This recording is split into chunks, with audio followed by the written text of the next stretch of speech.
I'm actually reading in full for the first time, I'm embarrassed, a book from a few years ago called Triumph of the City by Ed Glazer, who's one of my favorite urban economics guys. And it's a bit of a welcome respite from all the crises in the world, and it's one of my favorite topics in general. Our city's gleaming spires point to the greatness mankind can achieve, but also to our hubris.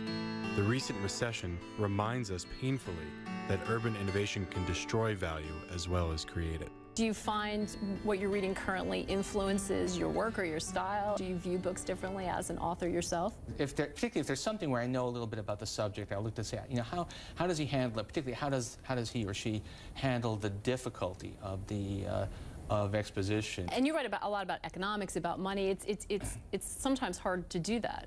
Oh, it's actually it's harder than people realize. I mean, it's the amount of effort that goes into making it look simple is huge.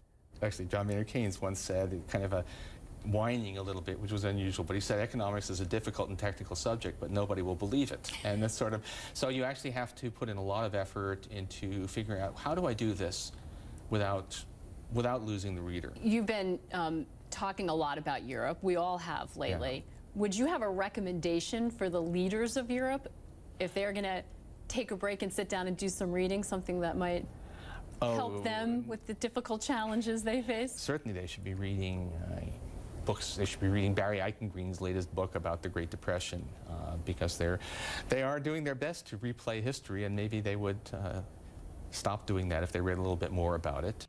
The 80 years since the advanced economies last experienced an equally serious crisis allowed them to ignore the consequences. Time dampened awareness that financial markets are unstable. We ask everyone this, but and you read a lot as well as write a lot. Which do you prefer, the tablet or the crinkle of the page? I'm afraid I'm a tablet guy. Even though Why do you apologize? Well, because I feel in some ways there is something that's lost in it. But my problem is that I do travel a fair bit. I'm normally, at any given time, actually reading 4 or 5 books, sort of. And so I need to carry a library around with me.